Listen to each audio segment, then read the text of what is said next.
All right. Good morning, Asia. Good afternoon, California. Good evening, New York, and wherever else you are in the world. Um, we are excited to welcome you to this webinar. And I guess we will just get going. I think we want to start on time and end on time. But a few housekeeping details, I think, before we get started. There is a Q&A tab at the bottom of your screen. So please drop your questions in, and Kara will be moderating and keeping an eye on those questions as they pop up. And we want to just keep things casual, make this sort of informative. So please, feel free to just get all your questions out as we're going along. I'm Sheehan. I'm a general partner at Hustle Fund.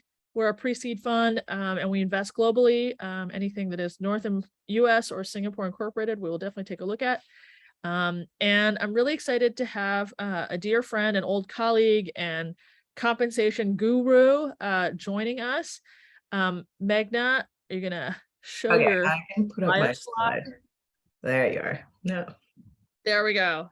So Meghana and I worked together a million years ago at NerdWallet, where we, wrestled with many of these compensation issues. And she's also gone on to lead people at a number of high growth startups whose names you probably recognize. And today she does compensation advice for startups. So this is like the absolute perfect person to talk about our new pay transparency laws that are coming into force. And just the large disclaimer here, this is not legal advice. Talk to Employment Counsel. Our goal for this hour that we're spending together really is to give you a lay of the land of the new laws that are coming into force. And then, talk about how to think about them as, founders or people leaders who are having to have compensation conversations with our employees every day. So Meghana, I will pass the mic over to you and, have us lead us, help us understand the madness that is about to descend. Yeah. I will just say I'm not a lawyer, and that's also important because my goal here is not to give you legal advice, but to give you more practical advice in terms of what I'm seeing startups do. Because a lot of these laws are really new, so no one quite knows exactly how they're going to evolve, but we're starting to see a lot of movement. So, but first, I just want to talk about what these laws actually ask you to do. So you can see here, and I can share this for anyone who wants it. So if you're kind of squinting at the screen, but one of the things is these laws apply to you if you have at least one employee in California, New York, or Washington state. You'll see Colorado at the bottom. Colorado is where the first transparency law came in a few years ago, but a lot of people ignored it because they didn't have that many employees in Colorado, or there wasn't that much enforcement. And so a lot of people just didn't do much about it. But it's going to be a lot harder because you can imagine how many tech employees have at least one employee in California, New York City, or Seattle. And that's going to be literally a huge population of tech, right? And the laws apply starting when you're pretty small. You can see the differences there. And what does the law require you to do? So in California, and you can see it's quite different by state, but essentially you're required to share a salary range if an employee asks you, and that's mostly California. You're required to share a salary range in job postings. So that's every state down there. And if you are promoting folks or if you're internal transfers, people are changing roles, you're required to provide the salary range too. And then the last bit for California and Colorado is there are additional reporting requirements. So you have to keep track of, if you're making wage changes over time, because they want to make sure that they're able to see that you have followed the law. And you'll see on the right side, the laws are coming in. New York City came in last week, and California comes in January, as well as Washington. So that's the basic, nitty gritty of what's happening. But what's really going to change and what we expect is sharing salary bands, typically in hiring, but also within companies, is going to start to become the standard, not the exception. That we have enough of a mass now. If you think about, at least in tech, there's just so many employers that have to do this, and we're seeing a lot of people actually do it. It starts to become standard. So what happens when that happens is you'll need to be able to explain compensation. to hires and your candidates. And so you need to have like a really good compensation philosophy, in addition to selling your hires on, hey, this is our mission, this is our vision, this is the role. You also have to sell them on the compensation, because you have to be able to explain why you're paying what you do. Because remember that everyone can compare salary bands now, right? So they're going to say, well, this startup that's very similar to you is paying this band versus you. So you have to have a really good explanation for why you're paying what you're paying. And that's 4 different things, right? So how do your pay ranges differ by level or title? Like, how are you deciding what the pay is? How do they differ by geography? Are you making changes depending on where someone lives? And then how do you determine what you pay within the salary range? So, if your salary range is 100 to 150, they're like, well, why can't you just give me 150, right? Why should it be 100? So you need to have a good explanation for that.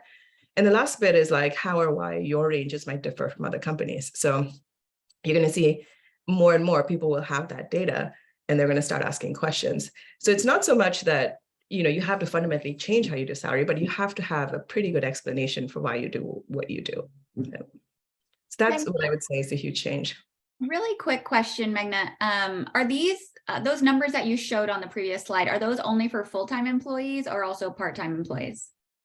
It depends on the state, and it also depends on how, there's a lot of ambiguity on how it will be done. So for California, they state that it's full-time and part-time, and also contractors. So if you're using gig workers and things like that too, it applies. New York City, Washington, unclear, because a lot of these things will get decided as the law gets implemented. So you should assume so, really. But also the other thing's going to be, you're trying to hire someone, it's just going to become a question that every hire is going to ask. And I think saying to them, hey, we are not required to reveal it because we're under 15 employees is not going to be very popular. So my suggestion is don't worry so much if the law applies to you or not, just be prepared for it, because it's going to become more kind of the way people do things. Yeah. Thank you. So Meghana, I think, something when you're first starting out and, you're a couple of founders and some employees, you haven't even really built out a compensation philosophy, because you kind of don't really know what everyone's doing, because a lot of things are changing, right? It's a very dynamic situation. And so you might have someone who's like operations, or you might have someone who's business development, but the sort of content and nature of their work might change as the company is evolving and understanding their business better. So how do you think about that, in the context of this advice? Like, you could sort of say, well, I don't know if this role is comparable to another company's role of this thing, because, it's so different and things like that. But, how should a founder think about approaching that? Well, I think the number one thing that, what did people do in the past before this was law, right? Some of them just asked, hey, what are your expectations? Like or they would ask before the laws change, you would ask, what's your current salary? And we try to pay you something similar, right? And that's exactly what these laws are trying to do, is not do that, because there's a lot of bias in terms of, generally women get less, like it's just from race and gender, you see a lot of biases. And so what these laws are trying to do is actually have you set a price first, right? Now, you don't have to have a full structure. So let me actually show you how people do it, and we can explain how it works in a startup, right? So this, if you think about like what's a salary band, what a lot of companies do, they'll go look at market data. So let's say you have someone who's doing ops, right? And you're like, I think it's going to be something like business operations. I'm just going to assume it's going to be business operations, and I'm going to set the market at that. And then the way market data shows up is in levels, right? You're like, okay, sounds like it's like level 3, level 4, it's not a VP level. It's not this, it's kind of 3 or 4. I'm going to pay at 50th percentile. This is what people do. And most people look at like option impact or some of the data that they have, right? And then you put the midpoint of the salary band is where you peg it. So when people say we pay at 50th percentile, it's the midpoint. You're saying, okay, let's say 50th percentile is 100,000, right? And you're looking at option impact data, and you're saying, okay, we're Series B, 100,000. This is what we think the role is in the market is. And here's where I don't think you have to worry so much, because these things are going to change over time. Like you're going to have to revisit it over and over. And so when you're small, you're making a guess, and that's fine. And you put it in the midpoint, and then you kind of decide like 15 to 20% below is going to be the min, 15 to 20% above is going to be max. So this is essentially what compensation teams do, right? And the idea is that you can bring in people in the min or somewhere here. And then as people are developing and roll, you're able to give them increases to go to the midpoint. And then somewhere a little bit above midpoint, they've kind of hit a peak.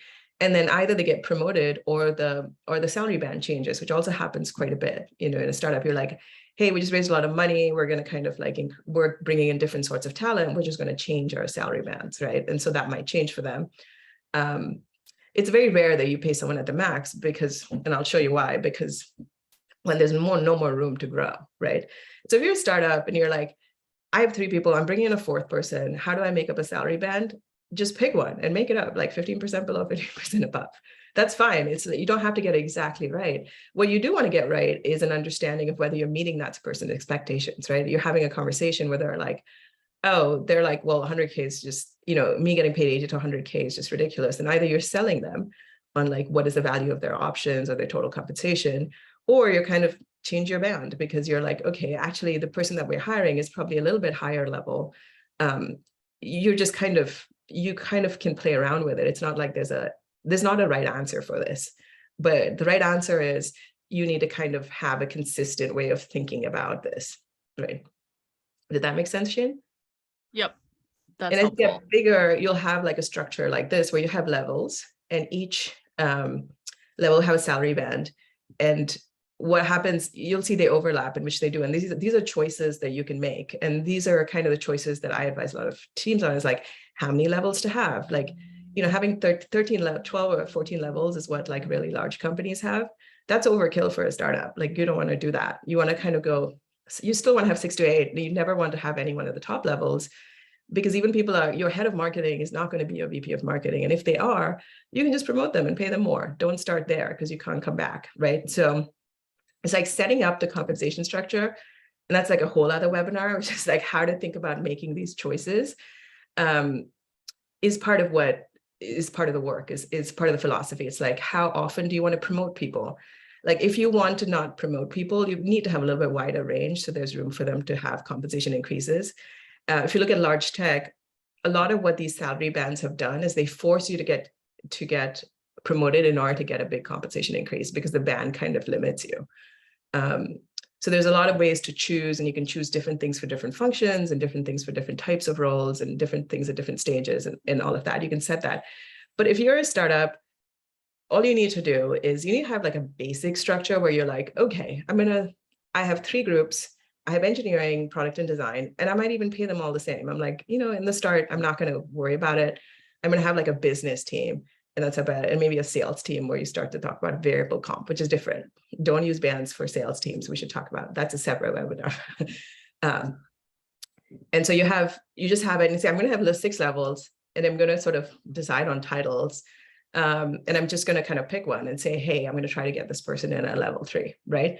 And when you do your compensation review, you can change that and say, actually, I thought they were level 3, but I now think they're level 4.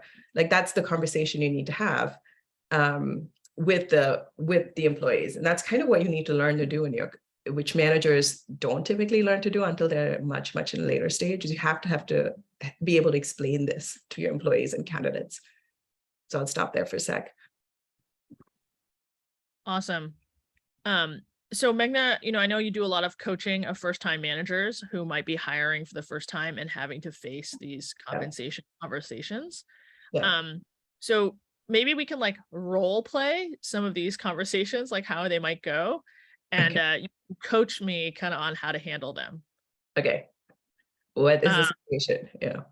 Okay, so the situation is, I'm trying to land an engineer for my team, and they've seen the bands, and they've brought in a bunch of bands from other startups, and those bands are higher than what we're offering, but I really want to close this person. So how do I kind of approach this conversation? So we're kind of at the lower end of the comp bands that are out there for a comparable. Yeah. I mean, my instinctual reaction is like, don't argue about the bands. Closing a person depends on what they want. So I'd be asking you, okay, what's important to you? Like, do you want to be cash heavy? Do you want to be like, what's your appetite for risk? What do you care about? Right. And I'm going to try to first suss that out before I worry about the bands itself. Let's say that I know all of those things. And like, basically you're just really, let's say that you just are, you just care about cash a lot. Right. And in order to bring them in, like we'd have to bring them in here. Can you see my, Yep. at the The top high of level 3? So let's say that they're not going to budge negotiation. Here's what I say to most founders. You have to be able to sell. You have to be able to like say no, because that's going to be a key skill, because you're never going to pay more than everyone else. Like it just doesn't work. Especially in this capital market. So I'll put that as a side. But coming back to comp, let's just say you're there. Now you have a couple of choices. You can just pay more. It is not illegal to pay less, right? Just change your band, make it wider. So from like or actually what I would do is I would say, actually, part of them asking more is, if I trust my bands, is saying, hey, let's actually hold them to a higher bar. Because let's say I have someone else in level 4 that I really like, and it's like, it's going to be really unfair to them that I'm going to pay someone in level 3 more. So one of the things I'd say is stay consistent, bring them in at level 4. And then like, if they don't actually kind of meet the bar, that's a different conversation, right? Is you're able to kind of say, look, but if you're like, okay, this person's not a level 4, is a level 3, again, think what I would look at is, is it going to be really unfair to other people? Like, is it going to come back and bite me, basically, because I've now kind of messed things up?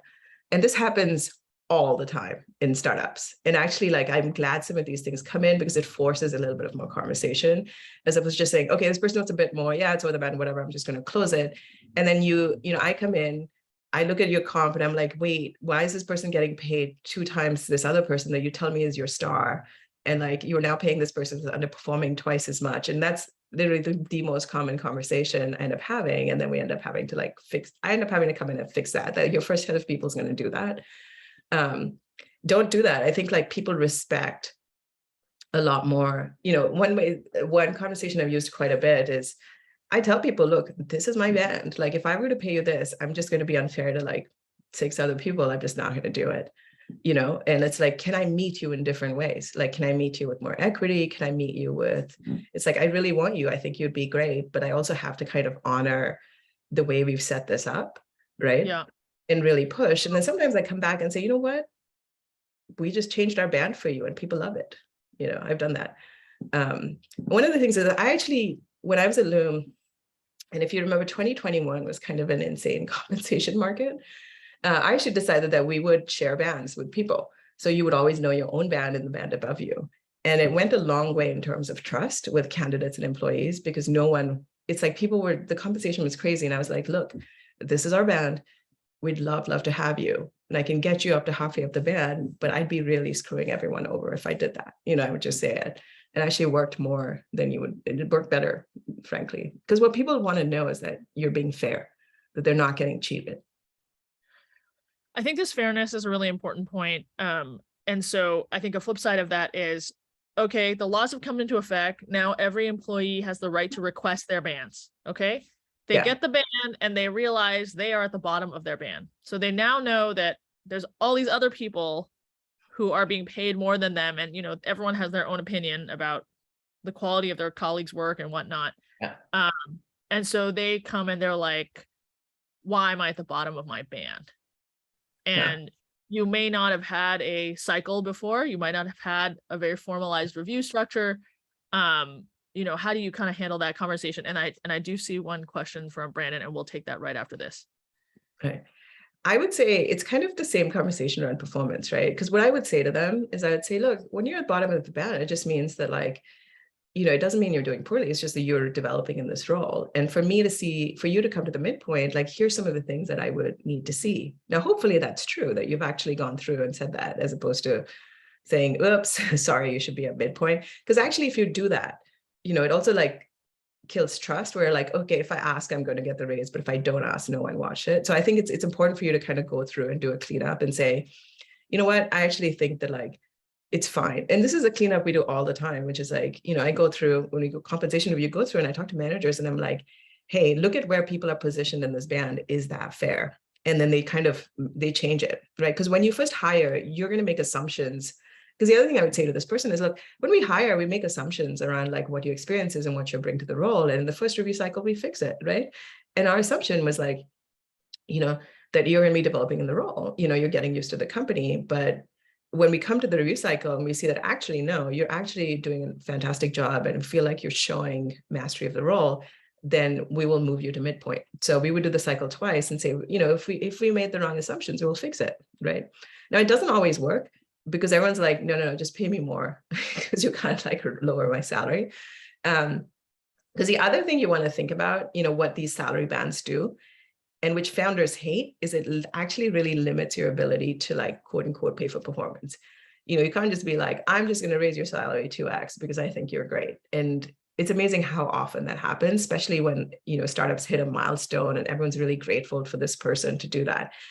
And so if you're kind of feeling really, what I honestly would do is keep everyone in like midpoint. Like, don't try to differentiate people in salary. If you really want to do something, do it outside of the salary. Do it with, outsized performer bonuses, or do it with outsized grants or equity grants or things like that. Because I think salary is just it's going to be a tough place, because this is a place where like you're going to report like pay equity data, you're going to do a lot of those things. And the other thing is you'll change your mind. The number of times like I've had founders who are like, this person was great, they really made this deal, like we couldn't have like made our Series B milestone without them. I want this person to be VP. 6 months later, so you move them to the VP band. 6 months later, they're like, this person's underperforming, I want to fire them. It's a very common thing. And so I'm always like, part of the reason why that happened is people want to reward this person, but I'm like, don't try to reward them with levels and bands. Like that should be your last resort. It's like, they gave you outsized value, give them the equity grant if you want, right? Give them something that's going to actually feels good, but don't kind of mess too much with the salaries and levels until you're sure. Yeah. And just to close out on that point, which is, I think increasing salary also permanently impacts your cost structure in a way that bonuses don't. And so it limits kind of your flexibility down the road. So it's easier to have a conversation about why you don't get a bonus every year than it is to say like, oh, we want to cut your pay. Like nobody ever wants to hear that. And, it's kind of a last resort sort of thing. But let's take Brandon's question. Do you suggest creating bands for different job types, such as engineering, ops, HR, etc.? It depends on what stage you're at. So if you are getting to the point where you're hiring, if you're not at a point where everyone's kind of doing, you're hiring general talent that are what we call general athlete talent, you probably don't need it. But if you're hiring very specific talent, you need it. And so typically around like 50 people, you're going to have like a few job families. You may have like a people job family, you may just have like a people HR combined job family. And then as you get bigger and you have recruiters, you might have like a recruiting job family and an HR job family. And then, like at a 2,000 person company, the people job families are like 6. You'll have like L&D, like there's so many different ones. And what that allows you to do is like pay differentially for different talent, because it is quite different. Like people in analytics, people who can do analytics, very different, even if they're sitting in the HR team, than someone who's just doing the kind of HR operations. So the answer is it depends on your stage. If you're early stage, try to keep them limited as much possible. But it kind of depends on how you use the market data and what your culture is too, right? You can create, 20 families with 3 people, not a problem. Like you just look at the market data and like, make up these levels. So you can, you probably don't want to at that point. Got it. And then I think, what we want to sort of help people come out of this with is something sort of actionable, right? So they're like, hey, the pay transparency law is coming into effect. What should I do? Sort of as step one of, approaching. Yeah, it's getting ready for this. When you get ready for it, I mean, it's like you decide how are you going to change pay by level title? And I should add job family there, right? What are the job families we have? How many levels am I going to have? And what are the titles? Because it helps you stick to that framework. It doesn't have to be fancy. It's just like 5 or 6. You're like, manager, director, VP, blah, blah, blah, and say that you're not going to hire at that stage. You're just going to hire like level 3, level 4. So one is like figure out like what structures do you want to have in place given your stage and what you're hiring for in the next year, right? It may not be that many considering not many people are hiring, but just make sure that you have some structure for who you have today and who you're hiring. The second thing you need to figure out is like, are you going to pay the same by geography or not? The reason to do it's to pay, it's easy to pay everyone the same. It's hard to explain. People hate geographic based pay. Like, you'll find yourself talking about it, but not everyone does it at all. In fact, most people don't do it. And the reason is because it starts to get really expensive if you peg to a high cost market. There is one thing that people don't do actually, is you have the same pay, but you peg to a low cost market. So it's like, I'm going to pay engineer salaries for Bay Area, New York, but I'm only going to pay operations salaries for, like, you can say like, I'm going to pick the national average, or I'm going to pick, like, a lot of times when you do customer support, we only pay Utah salaries, and we're like, okay, but we're just never going to hire someone in the Bay Area to do that, right? So you can make those decisions. But it's like, at your stage, it depends a little bit on your flexibility where you are. I'll show you a couple of examples later on what people are doing right now. The third is, you have to determine, what you pay within the salary range. Like, do you want to have rules that say, hey, this is what it looks like? Basically, it's like, what are you going to tell someone who's like, why am I not at midpoint? Like, you need to have some explanation for it, right? One of the rules that I've always had is recruiters can we can bring in anyone below the midpoint, like, does not require my approval. But if you're going to bring someone over midpoint, requires my approval, because then I want to go back and look and say, is that unfair to other people in there? Because it's hard to correct, right? Someone's already at midpoint, like, how am I going to correct that? And we look at it as well. 2021, it was like the comp was changing every quarter, and sometimes we just change the band. We're like, all right, midpoint is now here because we're not able to hire below midpoint, right? So you can sort of make rules around that. And the last one is, you have to figure out, like, what's your philosophy? Why is your range different from other companies? And here's where I wouldn't take a defensive stance. I'd take an offensive stance and say, like, actually, we pay less because we pay less in cash initially, because we don't actually know how people are going to do, right? We want to be fair to everyone else who is doing well. So you're going to come in at a lower band, but the progression is going to be faster, right? Or you might say something like, we just believe that, like, the right talent for us is one that really values equity, right? Which is rare these days. So here's where, like, I wouldn't wait for someone to come ask me the question. I would actually kind of come up with here's why we want to pay what we pay, or how we determine things. So, how do we determine? Because people are going to start asking these questions, and you need to have an answer.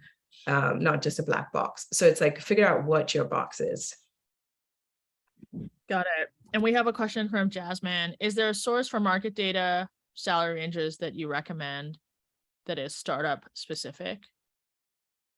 It kind of depends on what industry you're in, to be honest. But very classic tech startup, the most common data is Option Impact, which got bought by Pave.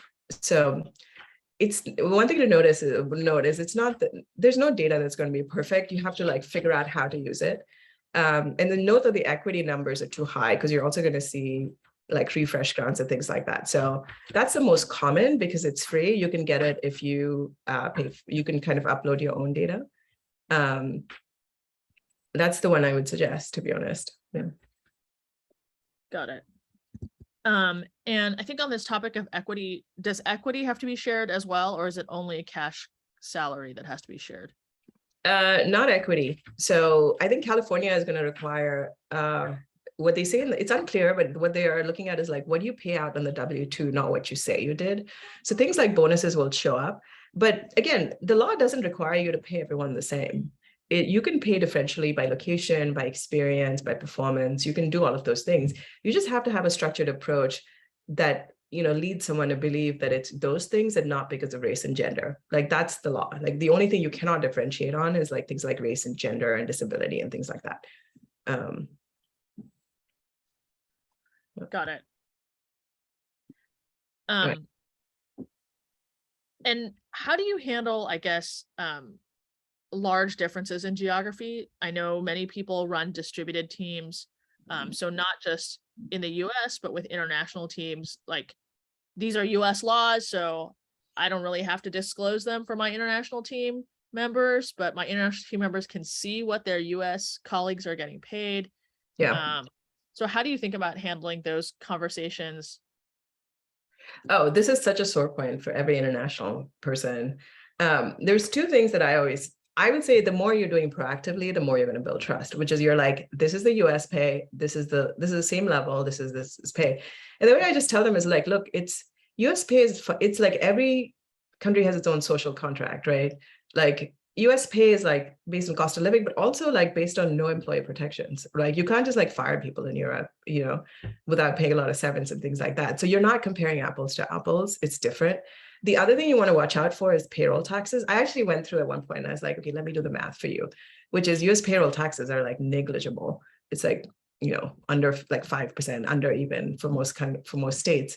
And then you look at like Europe, you're paying 40%, in payroll taxes. So if you're paying someone 100,000 in the US, your cost to you is 107,000. Whereas in Europe, it's about 140 something, depending on the country, it can be really high.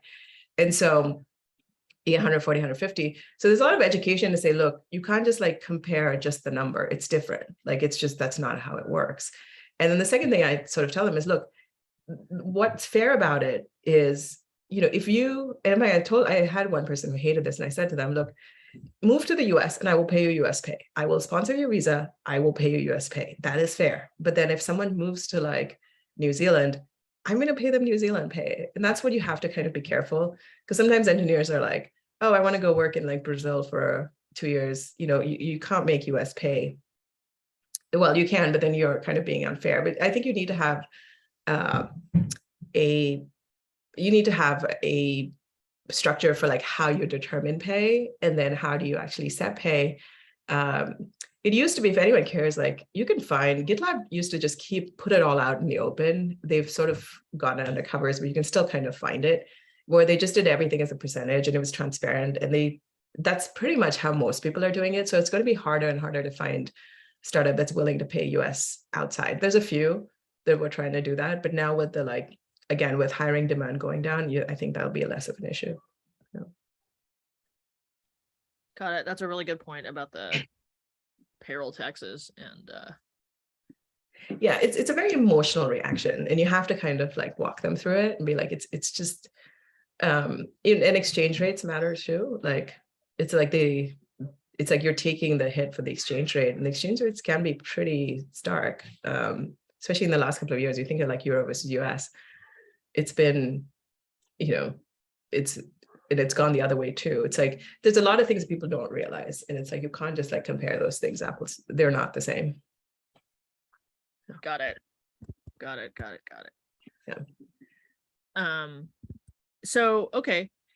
So I mean, I think there've been a bunch of jokes sort of circulating that are like, okay, I'll adhere to this pay transparency law. I'll just put a giant band on.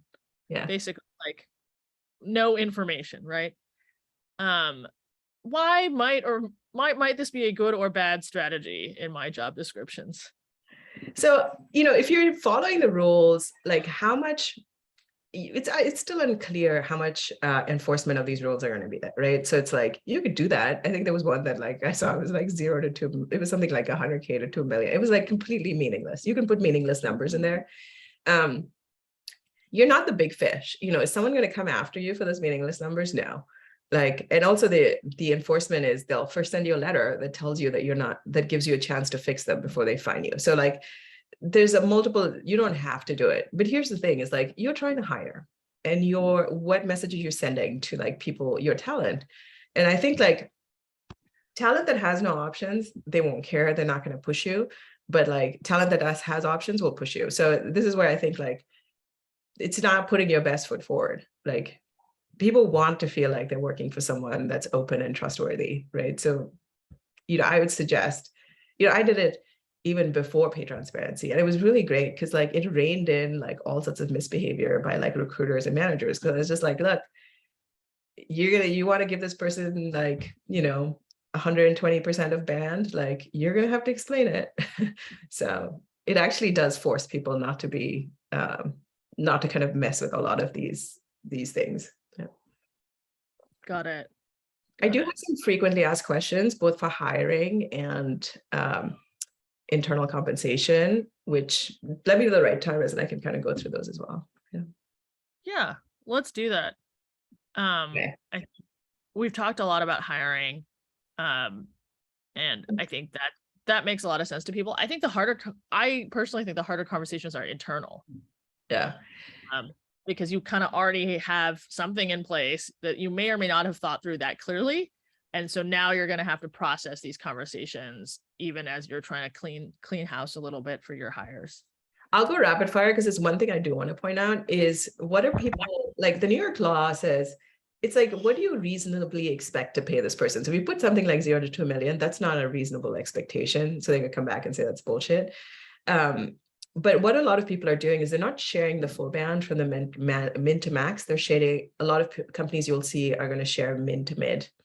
Because they're like, reasonably, we want to hire people in the early part of the band and not in the last part. So you should just know that, like, you know, when a candidate comes and brings you something, it's like, is it min to mid? Is it min to max? It's typically min to mid. Can we make an offer above the published salary band? Yeah, you can. It's not against the law, but go back, and if other people are in the salary band, you may want to kind of change the salary band a bit. If you share equity bands, no. And this is particularly in a huge amount of flux because of just what's happened in the market. It's like no one believes the equity. People are paying, you know, it's gone a little nuts. And so I think it's very much up in the air. What do I put in the job description? I do have some suggestions. Like, this is what we're seeing quite a bit. I have 2 public examples because I can't give you the private ones that I work with. But typically what people are doing, like, okay, here's the salary, and they have tiers, and they're like, if you're in X location, this is your tier. There's a Twitter example that you can, Twitter, who knows how long this will stay on, but they actually do kind of tell you which cities they consider tier ABC. And that's a bit strategic too. They have some, you know, for some tier A is typically San Francisco, New York. And then tier B tends to be like Washington, DC, Boston, Seattle. Tier C, Austin kind of depends. Some people do a B, C, and D is like everywhere else. So, you know, you can kind of, that's roughly, and not everyone puts it out there because they want to kind of keep that in their back pocket, but you can actually see the Twitter example here if you wanted. They actually tell you. They're a little odd, but just so you know, you can, oops, where did that go? You can actually start to see some of these, but people just talk about, look, it's not just salary, it's bonus, equity, and benefits, but you're going to start to see this a lot more in job descriptions. All right, any questions on hiring, or should we move to the more exciting topic? Yeah, let's do the meaty stuff, the hard conversations. Yeah. And there's a lot of, like, you can play around with this. You know, when I was at Loom and things were crazy, we were like, you know what, we would pay the same thing for engineers, no matter where they lived in the US, and we did. And it actually helped us very competitively. So you can start to, like, but we didn't pay everyone the same thing, just for the engineering team. So there's a lot of things that you can play around with in terms of how you want to attract and win talent. So, all right, so internal compensation. So this is, again, the part which is like, you should decide, like, what you share with employees and managers, because you're not required to share anything more than their own band upon request. But my suggestion, so the choice in proactively and upon request, and there's some companies that are saying, fine, I'm just going to do an all hands, I'm going to explain everything, and then that's it. And there's some that, like, talk to your HR business partners, like larger teams, because they're trying to kind of, you know, not have everyone, it's kind of keep it kind of on the down low. It depends just a little bit on whether you think it's going to be, like, appreciated or a distraction. Generally, the more open you are, the more people are going to trust you. So, you know, that would be a suggestion. Full or partial band, like, you can also say, I'm only going to show you certain things. Don't do that. People will find out. Everyone, like, shares their comp data with each other. So you might want to go full band. There's another choice. Like, do you only share your own band, the team's bands, the full company? I would not recommend full company, because people, we're still in, like, stage 0, where people are seeing how the sausage is made on compensation. And it's really emotionally hard for them to be like, oh, this person that sits next to me that I don't really like gets paid twice as much as me because that person's a software engineer. It's like, compensation isn't fair. Like, if life were fair, public school teachers would not get paid so little, you know, and so it's not. And so it can be emotional. And so you want to kind of, don't expect people to kind of get it, right? Just because you get, I've seen it all, like, nothing shocks me because I've literally seen everyone's compensation, but the first time was hard for me too. I was like, holy, it was like, okay, now I know what people make. Generally, own band is good. especially own band or maybe the band above. Team bands are good. You know, almost a lot of my engineering teams have always kind of known the bands. Engineers tend to love this sort of thing. You know, there's a lot of websites that were doing this before pay transparency already. Or at least, you know, we'd always do below director, you know, managers and kind of knew the band, so they knew how to have these conversations. So I think those are things you should have a conversation with, you know, you or your people team, whatever, have a point of view before the questions come. What if you kind of do a structure and existing employees are paid higher than band? You can kind of leave it. I mean, it's a bit of a fairness question, right? Is someone going to come, if you are a startup, pretty small, again, this is not legal advice.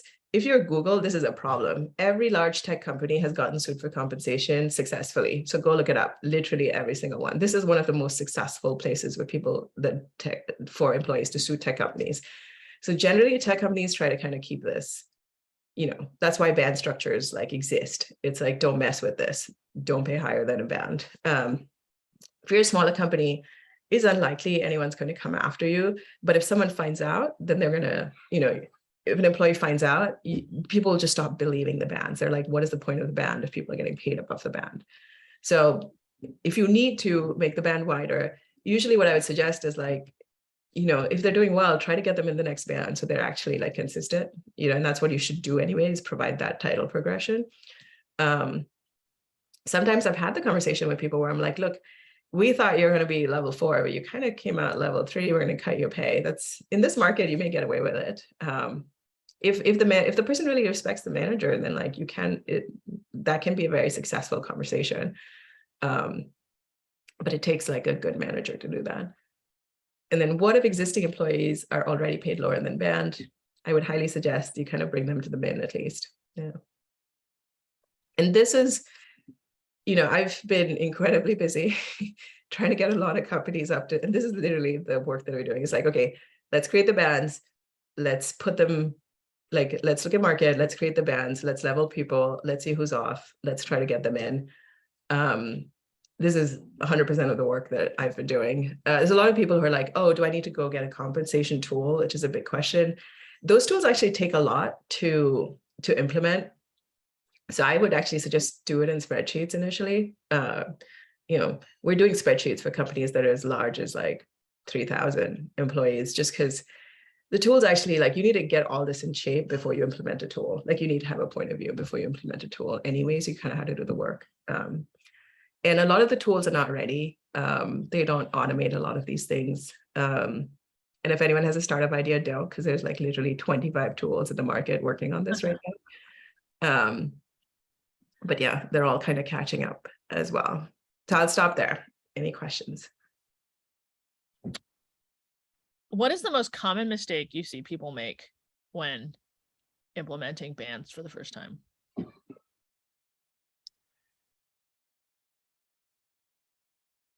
I think the most common mistake is like, is basically, you know, the one thing I'll say about compensation is the more you try to be defensive about compensation, the worse outcomes you get. You're like, oh, I'm just going to try to fit people in where they are. And like, it's actually like, this is a huge driver of what people think you value, you know? And so if you can take the hit and like have some of the harder conversations up front, and it's a particularly good market, to be honest, to have some of these conversations, you know, I'd say just the short answer is set up for like the right answer, don't like just try to do it for the people that you have. You know, really think about this, because as a founder, this is one of the most important things that like you should have a point of view on. And I think this is the mistake, is sometimes this is outsourced to a comp consultant who just like gives you a bunch of bands and you're like, I'll just go with this. And then you find out later, you're like, well, this isn't what I want, right? So get engaged and actually like have answers to this question that like fit your culture and what you want to build. Got it. Here's a good one. And I think you alluded to this earlier, which is, how do we manage this for salespeople and other employees with heavy performance-based compensation? Absolutely. So salespeople, anyone who has I'm going to talk about, like, we can separate the two. It's like bonuses that go out to everyone else is a different topic. But if we're talking about sales, customer success, anyone's like in charge of selling revenues and has revenue quota, you can't use market data because that's not apples to apples. The way you actually calculate that is, and you can find a lot of stuff online about this, is you actually try to do, you want to make the business metrics work. Generally, if you look at the full comp, it's called OTE. So base plus cash is OTE. Sorry, base plus the quota bonus is OTE, right? And so typically, if you are and it depends on like what it's the ratio of OTE to the quota itself is going to be 4 to 6x. So let's say that like you're going to set if you want to pay someone, 250,000 is 125 is base salary, and 125 is the sort of bonus that the salesperson can achieve. In order for the math to make sense, you have to have at least a minimum quota of $1 million, right? So now for startups, especially when you're starting out, that's math is not going to work, but you at least have to have that math to say, okay, we're going to like ramp up to that. And people are going to be watching that number a lot more closely now, at least your investors, than they ever have, right? So the math is actually more based on math than not. So let's say that you don't know that you're going to get an OT of that. One of the ways to do it is do it as commission. So you actually say, we're not even going to set a quota, is we're going to do a base salary. And it actually weeds out the type of salespeople you're going to hire too. You're going to want to have salespeople come in who actually really care about building the whole business. Like they're in it not to make the cash. They're in it because a good salesperson go to Salesforce and make like, or Snowflake, whatever, and $1 million. But the people who come to startups do it because either they want to be head of sales or they want to kind of really value the equity or they really love that sort of thing. And so that has to be the sell. It can't be cash. Does that make sense? What do you have to disclose in that scenario for the laws? I mean, honestly, if you're hiring a salesperson, they're going to ask you what the OTE is. Like, I can't think of a single salesperson who's going to, that stuff is more public within teams. Like a larger sales team, every quarter, quotas are known. You set the quota, the payouts are known. It's typically 50-50. So it's not so much like salespeople know what the general pay is, and they can also see. Typically, they're also going to see like who got 100% of quota because they care about that stuff. Who got 100% attainment? Who got 150? That stuff is typically shared openly. So I think the conversation I would be having is like, what is their OTE expectation? And like, is that going to work for your business? And I think being upfront of like, hey, we're not there yet. And I think some of the mistakes I've seen founders is that they're like, we'll just pay you that anyway. And it's like, well, you kind of want them to work with you because salespeople actually you want the salespeople that's like excited to hit a number. So you have to figure out what the number is. And it's harder to generalize. I was just talking to, it's because it really depends on your business. Like how big are your deal sizes? If your deal sizes are smaller, you can generally have lower commissions. If it's like a 6-month sell, you're going to have like a higher commission rate. So it's very, what you want to do is motivate this person to go get deals. And you have to figure out how you're going to make it worth their while, right? And do you do banding for salespeople as well? No. You do levels. You can have like a mid-market, enterprise. You have SMB, mid-market, enterprise, SDR. So those are the levels in a sales team. And then you have like a management track. So, and what happens in each of those levels is your OTE goes up, but also your quota. So it's matched.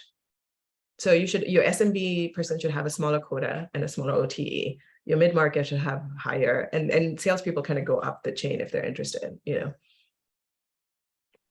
Nabil, let me know if that answered your question. Otherwise, feel free to pop in another one. And then I think this is related to the prior one, which is, do you have to share a range for interns?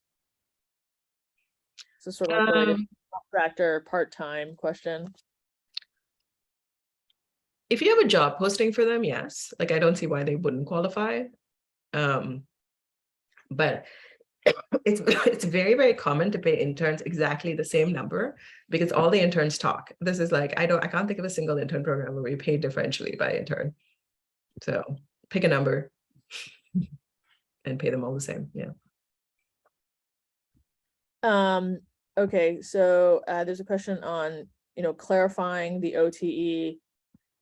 So Jasmine, I think just to clarify, which is, we were talking about banding for salespeople, and instead of leveling them by like associate, manager, senior manager, or whatever, you instead band them by like the segment that they're attacking. So SMB, so small, medium-sized businesses, or mid-market, or enterprise, because those are different sales motions and have different sort of contract values associated with them.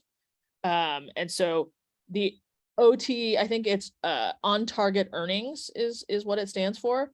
It's sort of like, hey, if you hit your quota, that's what you should expect to earn in that year. And so salespeople's compensation varies by what earnings they generate for the company, right? And so it's less about like, hey, are you early in your role or middle in your role? It's like, hey, did you sell the thing or you didn't sell the thing? That's kind of like, it's a much more binary type of question. Yeah. So hopefully that's helpful. You get more complexity at a place like Salesforce, but as a startup, you should not introduce that much complexity.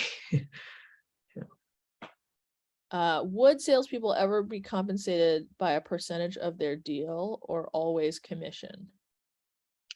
So the two ways that you would compensate salespeople is the percentage of the deal is the commission. So you can kind of say, let's say that my base salary is 100K and my on-target earnings are like 200. So it's like half is base salary and half is like commission, right? So you can either set a quota and say, hey, if you meet this quota, you'll get paid your full commission. That's a quota approach, right? Which is like slightly different. Like if you hit this quota, you get 100% of your bonus. If you hit this quota, you get 80% of your bonus. So you kind of match it. That's one approach.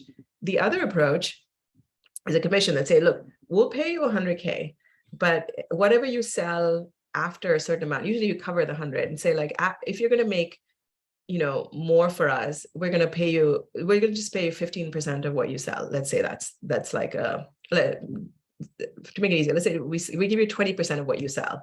So that if I sold 500,000, then I hit my base salary, right? Is that right? 100,000, 20%, yeah. And then if I made another 500,000, then I would get another 100K, right, on top of it. So that's a more commission-based structure. And here's where if you're a startup, you might have to eat the base salary because you're like, people can't sell that much, So you might say, look, we're going to pay you the 100K.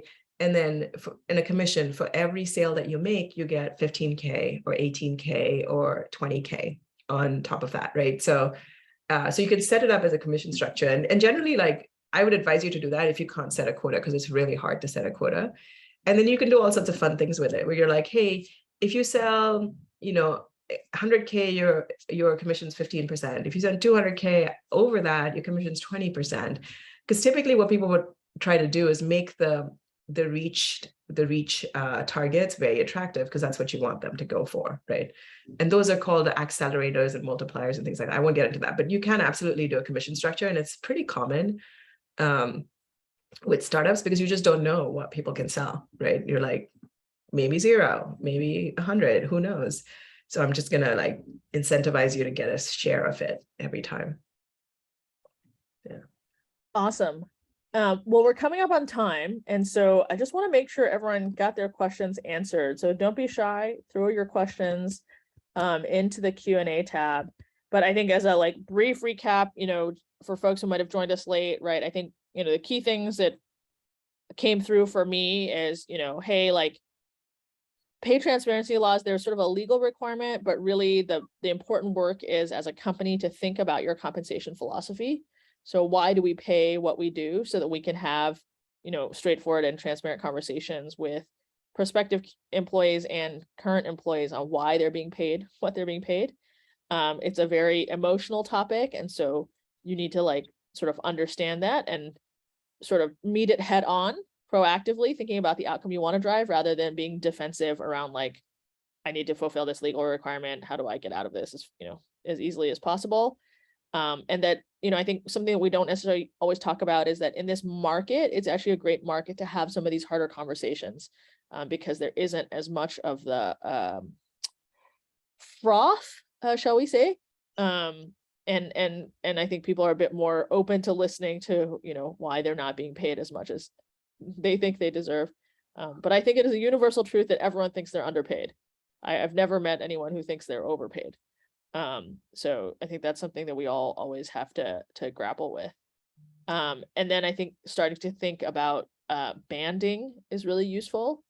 And sort of even starting with a few bands is better than having a total blank slate, just so you can start putting the structure in place as you add more people. Did I forget anything, Meghna? That's kind of what I took away as kind of like the main points. Yeah, no, that's totally, I would say that's my headline. I would just say I would actually see this as an opportunity to build trust, right? It's like, you've always had to do these sorts of things as decide the compensation. There's just a bit more transparency now, which I think is actually really helpful so people understand where you're coming from.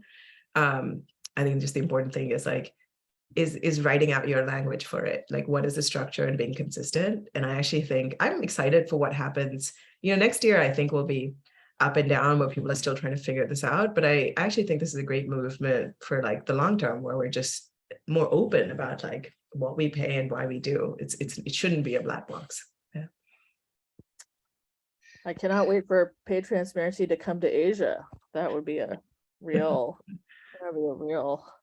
I don't know, probably have to wait 10 years or something. But yeah, I think, and I think the other thing that you mentioned was sticking with me is that even though it's only being implemented in a number of states, because of how large and important these states are in terms of employment, that sort of also acts as pressure for greater transparency industry-wide. So especially for tech, it's less true for other industries, but definitely for tech. Yeah. Awesome. Well, thank you so much, Meghna. I think we're going to send the slides out if you are RSVP to the webinar along with the recording. And then if people want to find Meghna, you can follow her on Twitter. Is that right? For compensation. Yeah, on Twitter, you can find me. I think I'll put my email on the slides, so you will see me in there. So yeah, go forth. Oh, fantastic. Right. Lots of people appreciating the session, and yes, thank you for joining us for the scintillating topic of compensation philosophy. I think it's really important, but it's like, not often really talked about that much. So I'm really glad we got Meghna on to chat with us. Thank you all for coming. Bye. Bye.